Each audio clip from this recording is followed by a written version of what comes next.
Good morning from 151 Mike Echo. That's how I'm keeping my engine dry. You can see where it's going.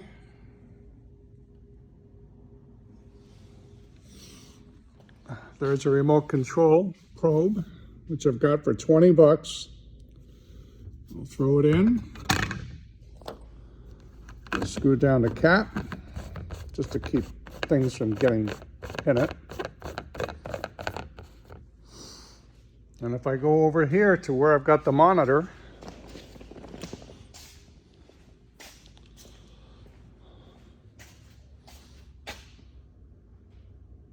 I'd say I'm pretty dry inside the engine, don't you think?